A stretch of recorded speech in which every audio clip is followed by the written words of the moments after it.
In today's news, scooter rider dies in early morning accident. 2 in police custody following Sunday night shooting. No charges laid at the moment.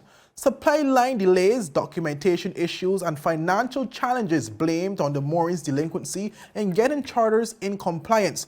And we also saw Swain Sailing School now fully in compliance with legal charter requirements. Of viewers, these and more stories when 284 News return. Yo, everything good, Dad? Aye. This thing got me one way, Daddy. What do you mean? Ever since I hook up with this thing, can't eat, I can't sleep. This is the first thing I touch it when I reach home. What do you really? Hey, this ain't like you, you know? Dad, this thing got me staying home, keeping out that trouble me. Wow. What your name is? Shit. I talking about my CCT life.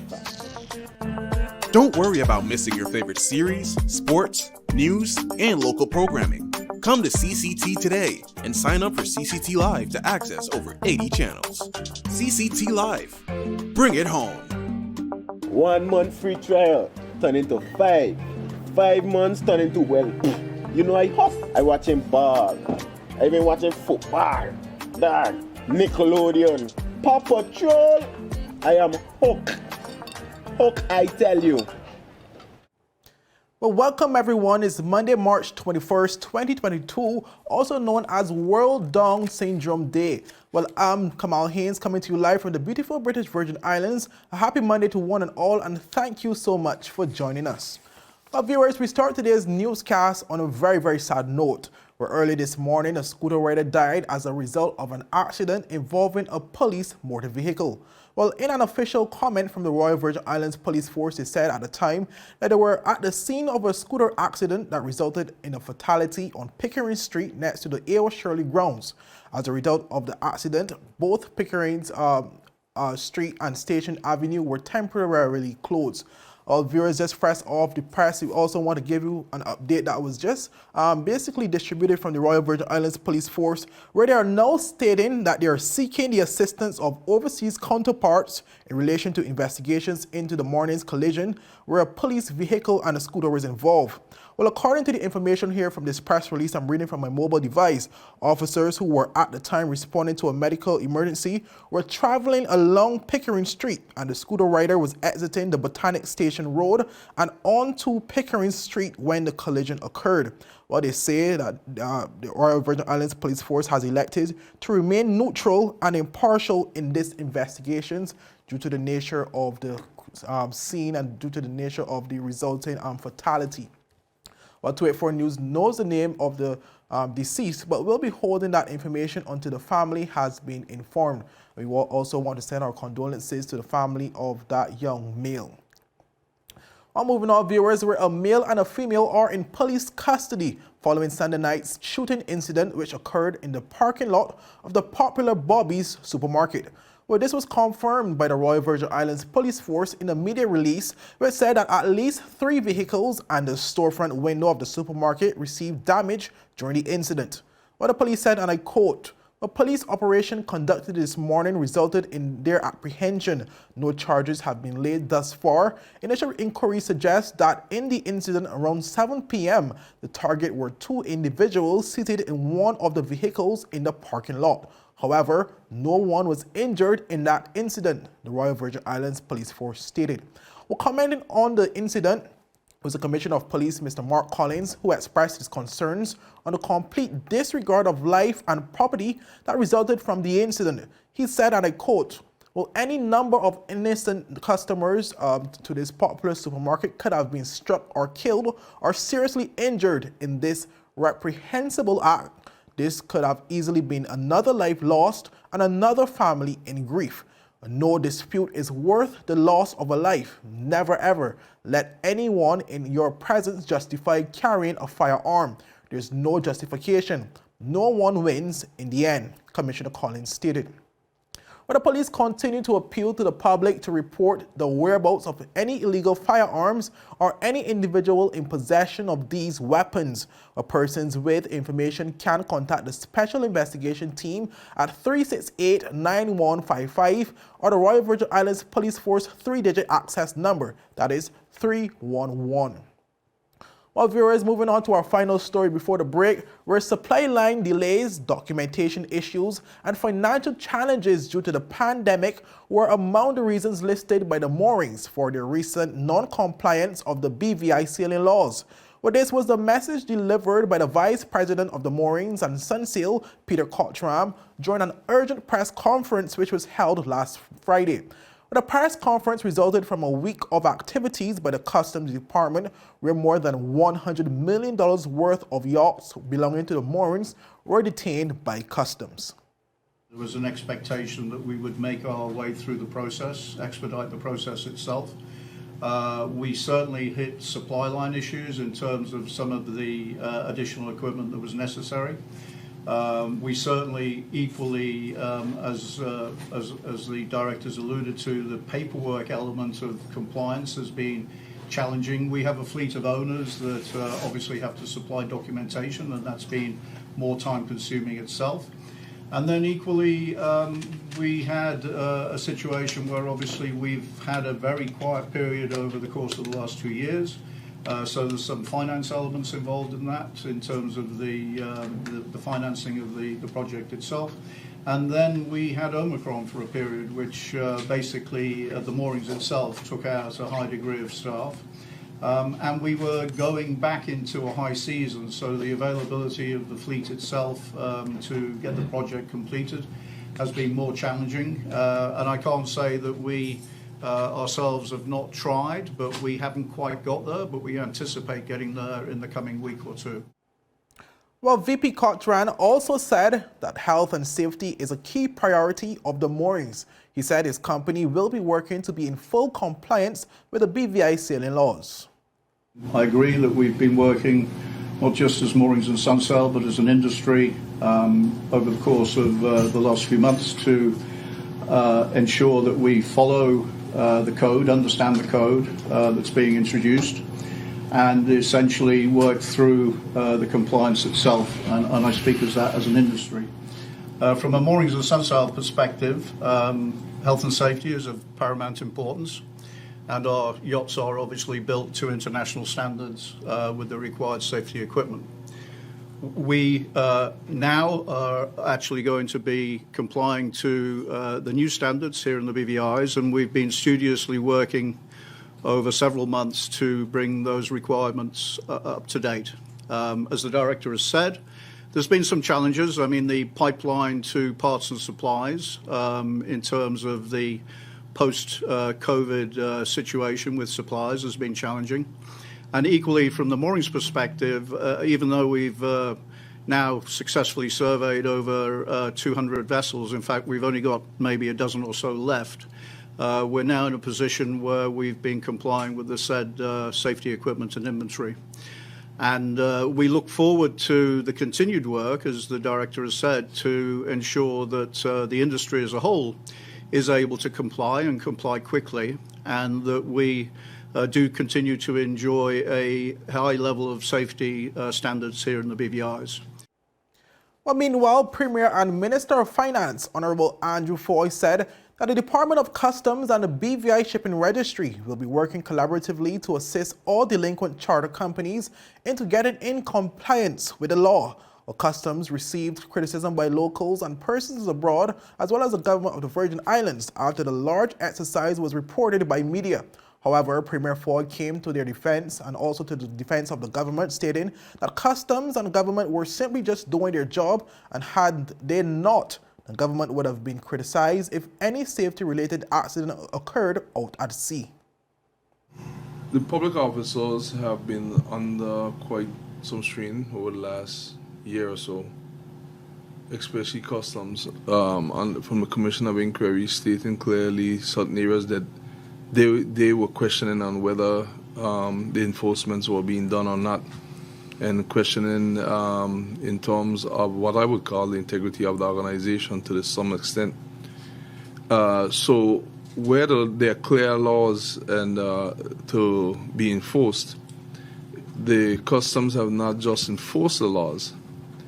The Customs have continued to work with all the agencies to make sure that they fall in line with the new regulations or fall in line with even existing regulations and give the time frame to do so.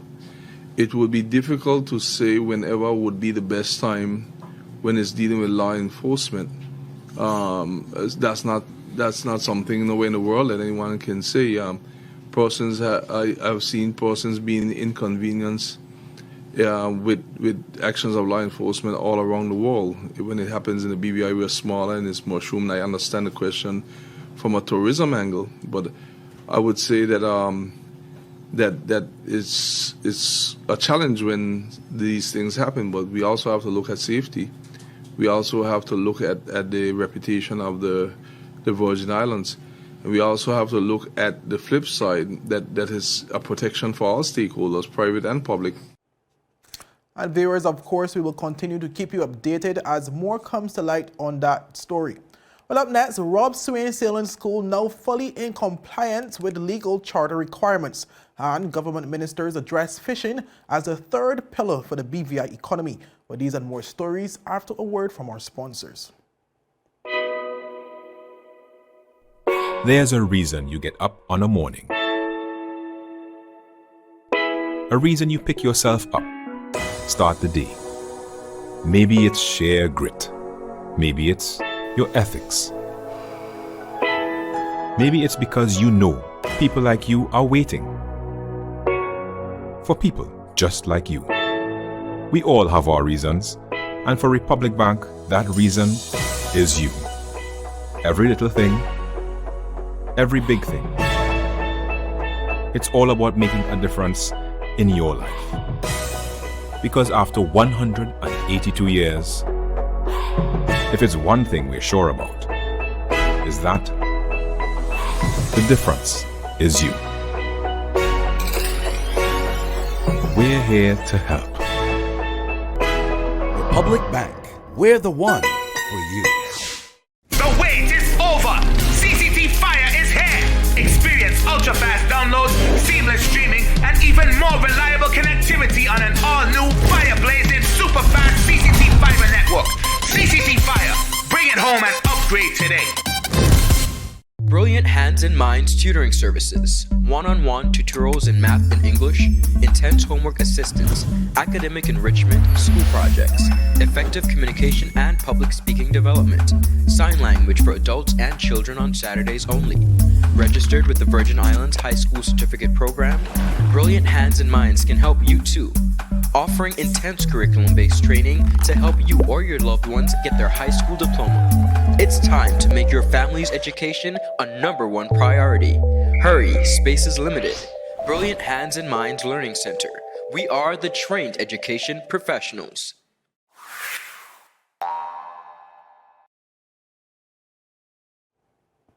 Well, welcome back, viewers. Well, the Swain Sailing School is now fully in compliance with the BVI Customs legal charter requirements following the recent crackdown by Customs on more than 180 local charter vessels. Well, this is according to Operations Manager Evan Swain, who made the disclosure during an interview with 284 News on Friday. But he described the process to have the company's vessels back in compliance with the BVI legal requirements as a long one, but one that was worth the while. You know, it was a tedious process with shipping and registry being backed up, and obviously Customs has been busy enforcing these protocols. So it was a long process that required us to, take our boats out of charter to get the work done. So I understand that a lot of companies have had to deal with this on a much bigger scale. So I just want to obviously let it be known that we did the work just like everyone else to get these boats in compliance.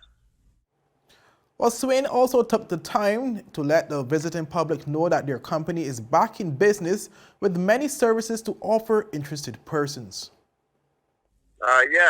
So now that our boats are completely in compliance, we can offer people, learn to sail opportunities to sail around the beautiful waters of the BVI, where obviously we have a great cruising ground here, lots of different destination sailing, good prevailing wind, and a very thorough process on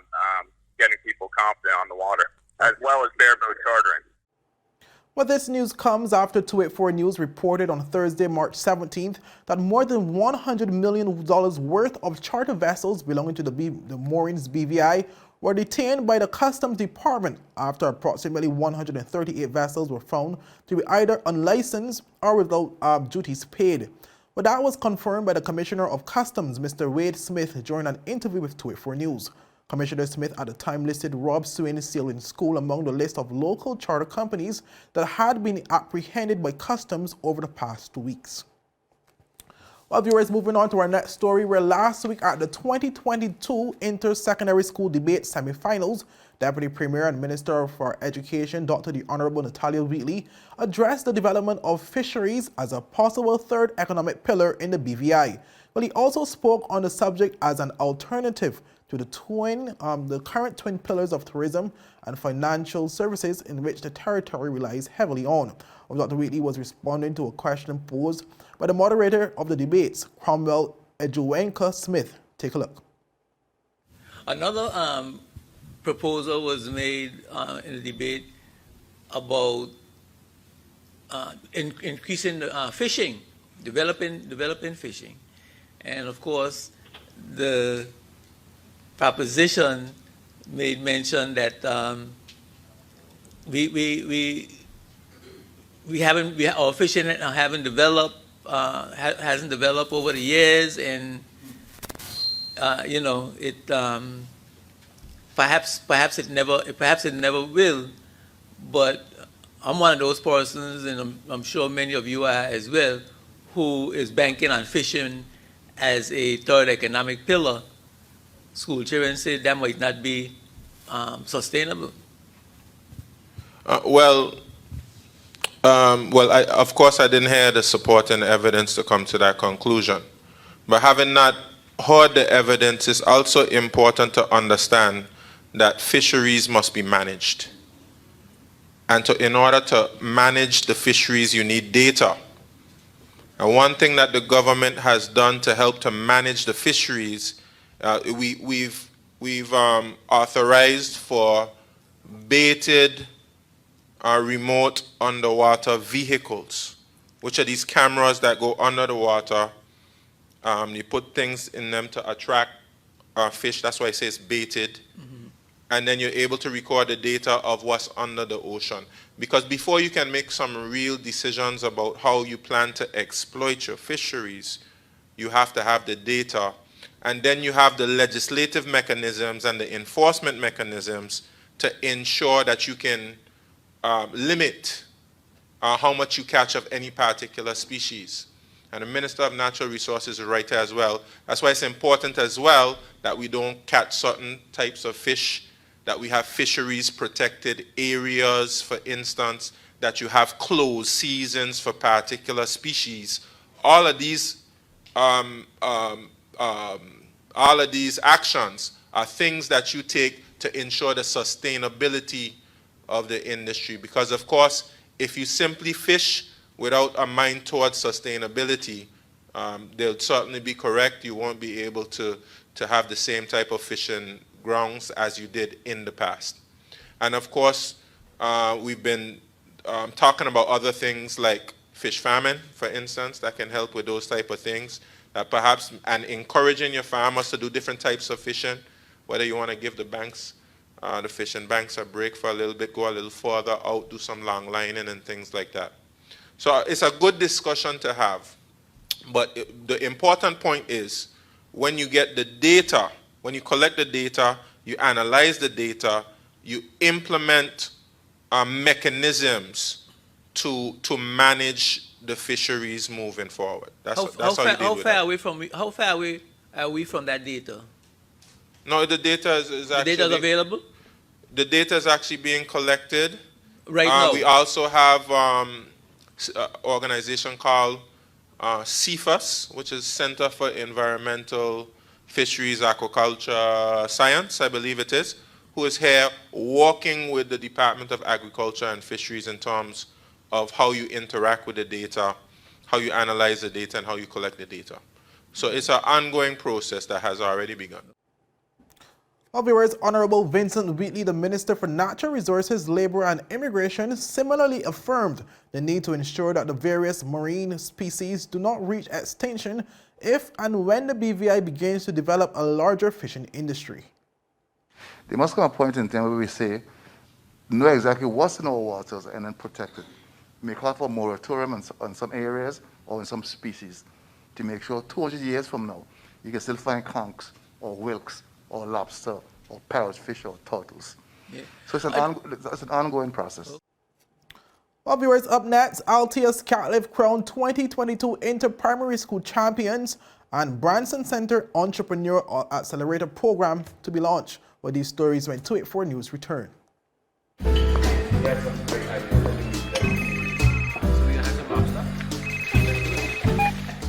Hello? Wait, you had a lunch and you don't say you were sick? What happened to our wedding rehearsal? No, babe. I'm actually watching the news right now. Take a listen. Topping our newscast today, UFOs seen around Tortola Pier Park. And District 3 residents outraged over no water supply. They simply cannot bathe. These and more stories when 284 News returns. All right, babe, just get some rest, take 2 Advil, and I'll see you later. Bye. Okay, honey. I see you later. I love you. It's clear to see that Coconut Lounge is a place to be, the coolest cocktail lounge in the British Virgin Islands. A lounge like no other, with welcoming, professional service, and a breathtaking ambiance. Not forgetting a diverse selection of wines, beers, and signature cocktails. Cozy, comfortable, contemporary. Coconut Lounge at Tortola Pier Park. Visit us today. You value traditions. Today. You value music. You value education. Family. I love you. Service. Thank you. You're welcome. Love. Life.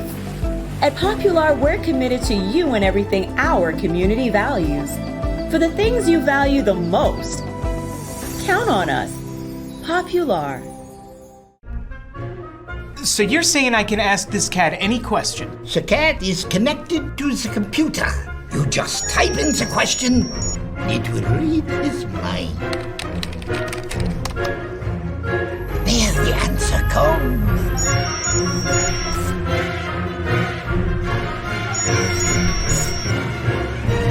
You're the man! I've been looking for this for weeks. Well, welcome back, viewers, and thank you for sticking with us. Well, now the Althea Scatliffe Primary School are the 2022 Inter-Primary Schools Track and Field Champions after dethroning Joy Samuels Primary to win by 26 points. Well, also referred to as the Mighty Striders, the school finished day 2 of the championships with 237 points, ahead of rival Joy Samuel Primary, who finished with 211 points in second. With third position went to the Willard Wheatley Primary School, which finished with 119 points. But the Victory Slodorum title was shared between 3 athletes, with 2 stemming from the Joy Samuel Primary, namely Chanel Percival and Mackenzie Crabb. But the Denia Thomas of the Althea Scatliffe Primary was the third female athlete to be crowned with a top award, with all 3 athletes collecting a perfect score of 20 points. But meanwhile, the Victor Lodorum title also went to 3 athletes, namely Keyshawn Potter of Joy Samuels, DeCarrie Prescott of Althea Scatliffe, and Tariq Charles of Pelican Gate Primary. Was speaking on the success of the championships and the performances of the future athletes of the BVI was President of the BVI Athletics Association, Mr. Steve Augustine. He said a 2-day event showcased that athletics continues to be heading in the right direction in the BVI. Given an overall view as to what took place regarding the Inter-Primary School Track and Field Championships, it's clear to say that, our grassroots program in the BVI is and continues to remain strong. You not only had athletes on the track participating over the past few days for the Inter-Primary School Track and Field Championships. When you take a closer look at, what these athletes were able to do as far as their times and so forth, you're noticing quite easily that we have athletes out there who are essentially forces to be reckoned with. So overall, it was indeed a nice event. As far as the spectators were concerned, the representation of the athletes on the track competing against each other. I mean, that was at I would say a continuous or all-time high. But, looking at a little bit closer as to what really took place in relation to the events, you can't help but notice that, these athletes, male and females, they're running fast times. So that is something as president of the association that I'm very happy for. And they were able to showcase their talents, given the fact that competing at the sporting event was indeed made possible by government. Well, President Augustine also spoke on the individuals who won their respective division category. Well, when you look at who received awards at the end of the competition, there was a number of division champions that were listed. If I can just run through them quite quickly. Shaquilla Collins, Clifton Logan, Chanel Percival, Dakari Prescott, Denia Thomas, Tariq Charles, Mackenzie Crabb, and Keyshawn Potter. I think they all did well. Competed in 2 events, which is the 2 events that they were permitted to compete in. They would have racked up the maximum number of points that they could, given their respective age categories. As it relates to Victor and Victrex, those awards went to Denia Thomas, Chanel Percival, and Mackenzie Crabb, 3 young ladies that have very promising futures in athletics. So, again, good, not only good performances based on the fact that they won, but, they also recorded very good and fast times on the track. And their male counterparts were Keyshawn Potter, Kimari Prescott, and Tariq Charles, again, equally talented as the young ladies that won their Victrex award. These guys, again, I guess there's 2 or 3. Well, there you go. Most of them, as a matter of fact, all of them are primarily out on the track in the afternoons with the clubs training, and it's a clear indication as to why they did as well as they did at the primary school track and field championships. I mean, they're fit and they're training and they're regularly competitive after a development league series. And they came out in the track and field championships and showed that, they're definitely athletes to be contended with. Hopefully, before the year concludes, we're able to not just have them compete locally in front of the local crowd, but we're hopeful that we can get some of these athletes across and they can face their Caribbean regional counterparts and they can see for themselves, how good they really are when you match them up against people who are equally talented as them. Well, viewers, that's it for today's news roundup. Be sure to follow us for daily news updates at 284media.com and like us on Facebook at 284media and 284BVI on Instagram and Twitter. I'm Kamal Haynes. Have a happy and safe good evening. Bye-bye. Livestream cable TV is here with CCT Live. Access over 80 channels that you can watch either at home or when you're on the go. And don't worry about missing your favorite series, sports, news, and local programming. Rewind and watch in your own time. Come to CCT today and ask about our 1-month free trial offer. CCT Live. Bring it home. Is business slow? Cash flow down? Hosting an upcoming event? We can help. Advertise with 284 Media and take your business or event to the next level by enhancing your present marketing and messaging strategies. Allow our team of experts to create a personalized ad that sets your business apart from all the rest. This could be your business or event. So, what are you waiting for? Contact our marketing team at 284media at cctbvi.com. Advertising with us works. Next customer line, please. Wait, hold on a second. Yes, Sonny boy, come, yes, Sonny. Good morning. Good morning, Sonny boy. Over there. You must have cut fun people. It's okay. I'll take care of it. What? No man to take care of me. How may I assist you? Yes. You want top of power? You want top of power? Join the prepaid party with CCT and enjoy more affordable data plans, more top-up promotions, more savings with hero bundles, and more value for your money each and every Tuesday with Top Up Turn Up Tuesday. Visit a CCT store today or anywhere CCT Top Up is sold and top up your phone. 5, 10, 15, 20, 25, 30. You want top of power?